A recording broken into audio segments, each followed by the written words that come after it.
Zenite.com interviews Alex Collier 2-2011. Zenite.com interviews Alex Collier 2011 to 10-09. Initial release, version 1.0, 20,120,116. Zenite, welcome Alex, and thank you for taking the time to talk to us. One of the projects you've been working on is a new book. Can you tell us more about this? Alex, I wrote a trilogy. Looking back, probably should have done this in the beginning. I should have put the information out in a different way, and what I've done is written a series of books called The Adventures of Captain Dinar, and I dedicate them to my kids, and essentially what it is in a novel, science-fictional novel story. I wrote it for my children, and adults will enjoy reading it as well from some of the feedback I've received. Essentially what it is, it's about a human being, a Terran who was raised on the moon, in an underground facility on the moon. And he's an adventurer, and his crew are extraterrestrials who helped raise him after this father had died, and they knew his father. They worked with his father in the underground base on the moon. Many of the events that occur in the story are actually Zenitan history of what some of their ancestors discovered as they exploring the known galaxy way back.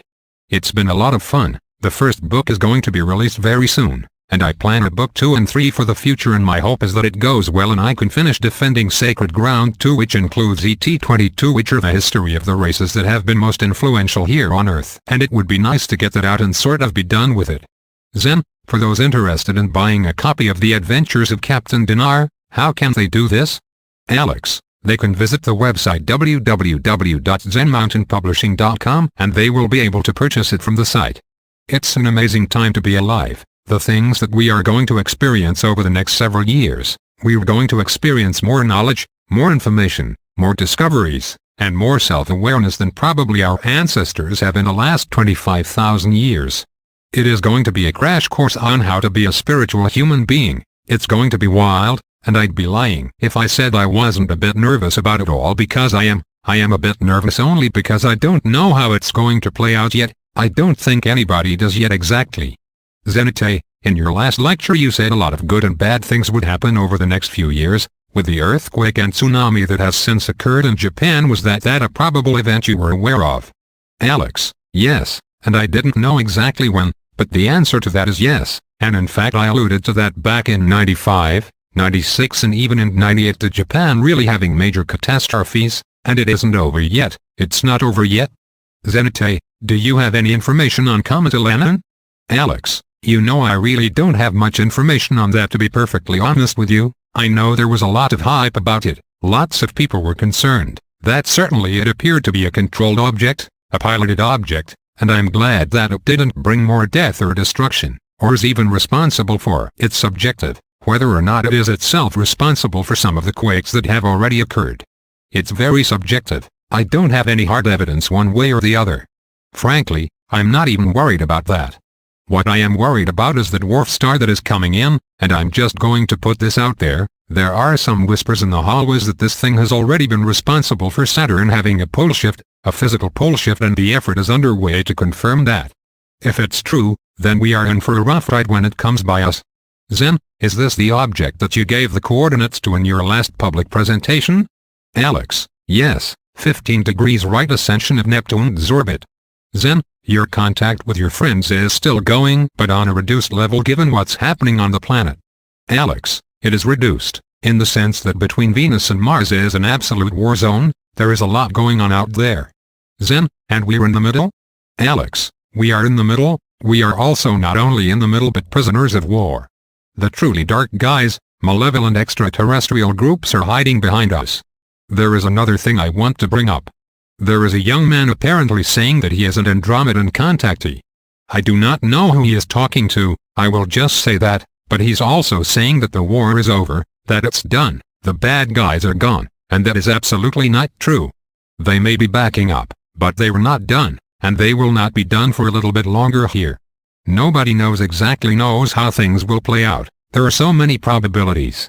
But what happens when you corner rats is that they become more and more dangerous than you could ever imagine, and that's what's happening. But it is not over, and it is completely irresponsible to be telling people that so that they relax, with the expectation that, okay, when we have contact, the first group we meet will be the benevolents. That is simply not true. The first group we meet will be here to clearly deceive us, and will do whatever they have to do to get us to surrender out free will because there's a much bigger agenda. Now let's go back a little bit. If you remember in 92-94 they said that tyranny shows up 850 some odd years in their future in the galaxy, and they traced that movement, the shift to our solar system. Do you remember that? Zenite, yes Alex, do you remember me mentioning that? That is tied into what is going on right now. This movement that created tyranny in the future in our galaxy is all tied into the movement of what is happening now, not only consciousness but opening dimensional doors. Zenite, in the last few months we have had numerous uprisings in the Middle East where dictatorships have fallen, and the ongoing situation in Libya. Is this a sign that people are waking up and taking responsibility, or is it a false flag operation to try to destabilize the planet? Alex, I think it's probably a combination of both, but ultimately what is going to determine in which way we go is what the people want. What do the people really want? And I asked this question the last time I was in Hawaii, the last time I spoke there. At the AC42 presentation, I just point blank asked people, what is it that you want? What kind of future do we want? And because we are consciously creating our future, individual futures every single day, we also have to consciously also participate in the creation of our societies and planetary awareness every day. We are in fact responsible for that. We're not Africans, and Cubans and Russians and Americans and Spaniards and Filipinos, or Libyans or Iraqis. Yes, we have those national titles, but the reality is, we are human beings. We are Terrans sharing a very small planet together, and together we need to live together. We have to figure this out, and governments historically screw things up. What happens is we appoint them to manage the foreign affairs of our nation, and then what happens is they take it upon themselves to decide to rule the country and the people, and then they create a vision of the future of the reality, present day, and it is completely and probably self-serving for them to gain more power. And that's where we're at. It appears that many people are getting very fed up with it, and they are getting very pissed off because it's a disaster no matter where you go. Everyone is in debt to something that isn't even real, and it's very possible many of these things are being instigated in order to create instability to move everyone towards a global government that would be run by the same dirtbags that have taken over the banks, control the banks, put all these nations in debt, created wars, funded wars, both sides of the wars by the way, for the sole objective of gaining and collecting more and more power for themselves, and consolidating more power for themselves. They can only do this if humanity allows them to. What I'm basically saying is that we have got to stop drinking the Kool-Aid. Hats off to China. Somebody, somehow, China figured out what Agenda 21 is in the United Nations, which was the elimination of certain populations and races from the planet, and the ultimate goal of getting rid of at least 1/2 to 2/3 of the world's population. Hats off to them. They said bullshit, no way, we are not going to participate in this, and this dog is just not going to hunt. Let's now take that a step further. What kind of a group, what kind of a mind, what kind of consciousness comes up with a plan to exterminate 1/2 to 2/3 of its own kind? That is a very, very scary mindset. That is horrific. To even think sane people, sane groups do not come up with plans like this ever. Especially when they are sitting on technology that is free energy, the cures for all cancers and diseases, the ability to grow food and agriculture almost anywhere in any climate, to create unlimited abundance as opposed to extermination, all for the sake of power. It's absolutely mind-blowing to me. Zen, if there is one thing you would want to tell people to do, what would it be? Alex, it isn't just one thing, it just isn't one thing. Let me say this, there is no way we're going to be abandoned by benevolent groups. We are going to have intervention. In fact, intervention has been occurring and will continue to occur for a very long time. What we need to do is we need to step up our game and take more responsibility for the creation of our own reality. That just has to occur, a more aware, awake consciousness, and that can be something very simple, just paying attention to your surroundings every day when you go to work, take a different route when you go to work, do something different to make yourself more familiar with your surroundings. If you can plant a garden, grow one single vegetable, make an effort to do something that gives you tremendous joy at least once or twice a week, or to make an effort to watch a movie, or go to a comedy show, or visit friends where you know you're going to laugh, to experience joy. Those are things. The other thing is this, people have to pay attention to nature, to the earth, what's going on with her, with the tides, with the earthquakes, with volcanoes, the movement of nature. Is nature doing anything different than it does every day? The nature in my area. There are ways to find out how to do that. Because Earth is going to telegraph what's coming, she always does. And the Earth is going to go through changes. We have a small solar system that is coming in the next 2 to 3 years that is going to be passing through our solar system. Shit's going to happen. It's going to cause change, and in some areas it's going to be dramatic and very quick. That's what I would tell them, to follow their guidance, to follow their heart. I am away from the coastline, and I'm so happy that I don't have to make these types of decisions anymore, but you know 95% of the world's population lives on the coastline. That's scary. That's really scary. Zenite, if this dwarf solar system passes through, creates a pole shift and results in mass destruction, loss of life, would the powers that be allow that to happen, knowing that then the responsibility is deflect off them as they are not the ones who initiated the event? Alex, let's talk about the dwarf star. That is a natural occurrence. This thing comes through every 3,600 to 3,700 years, and when it does, it causes dramatic Earth changes, including changes in our poles, both physical and magnetic. My understanding is based on my conversation that I've had back in 1999 with is that something that did not occur the last time this happened is that they are going to directly intervene now, and the pole shift is something that needs to occur for the Earth to realign herself.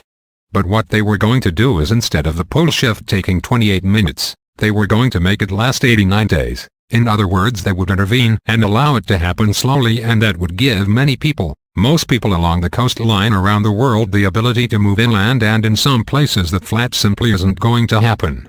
If you're in Ireland, you need to evac, you need to leave completely, and there's a great deal that needs to go into the planning of evacuating a country, an island, etc., as well as resources that have to be taken into place to do that. Now, if we truly had honorable governments, they would be doing this already. But I don't know if there's one at all that's honorable today, and therefore it falls on the people to have to take a look at it and figure out what do we do, and I do not know if that can be done in every single case. I just simply do not know. Every day, I and my family, we deal with very limited resources. We were struggling like so many others today just to get by, but nevertheless these challenges are coming, and then of course there's the spiritual awakening.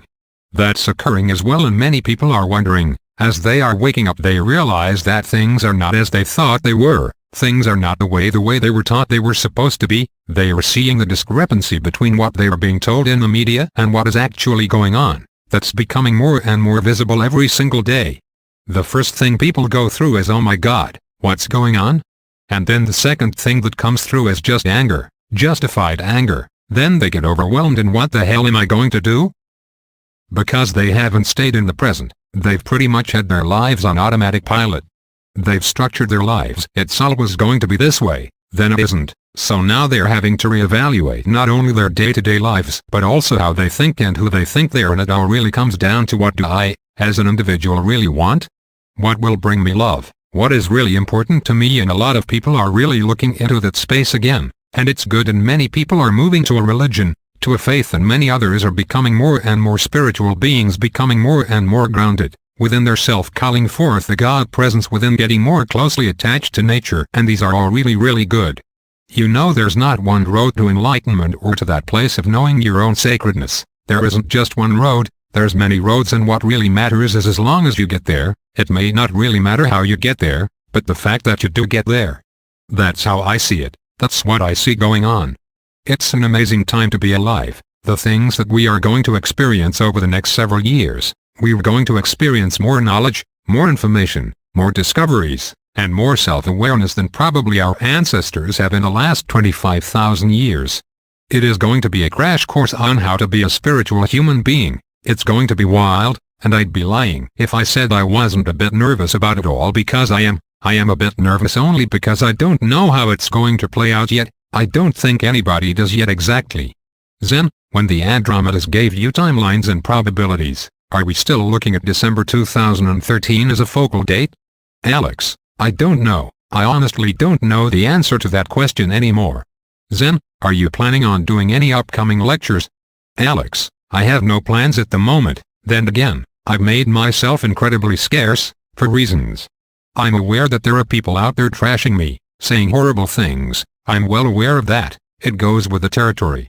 I've been focused on healing myself, and getting myself into place where I'm ready for these changes, not only for myself, but I'm also a parent and a stepfather. I have a lot of responsibilities as well. I want to try to be the best that I can be.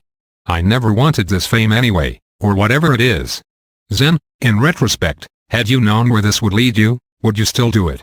Alex, would I do it over? Zen, yes Alex, hell no. I wouldn't do it over. There are some things I would do differently. Zen, if you could go back in time, would you have stayed an accountant? Alex, I wouldn't have stayed doing that, I would not have continued that, I would have done many things differently. Hindsight is always 20/20, but in the moment, when you're living life and life is coming at you, have to make decisions, you do the best you can, and it's only later that you look back and you realize, oh gosh, why didn't I think of this or think of that? There's always a reason for something, especially when it's wrong. You just do the best you can and you try to live with your choices and you try to make better choices in the future. It's not the destination, it's really about the journey, and we need to keep reminding ourselves of that. Zen, the journey is getting bumpier and bumpier as time progresses? Alex, it is, but it's forcing us out of our box, it's forcing us to create something different. Zen, previously you said Japan had the highest probability of contact, is this still the case with the current situation in Japan? Is there increased sightings in Japan that is not being reported in the media? Alex, yes, but that's happening all over the world, not just selectively in Japan. I believe one of the hottest spots on the planet today is over Washington, D.C., one of the most protected airspaces on Earth. Zen, thank you Alex for taking the time to talk to us today. Alex, you're welcome.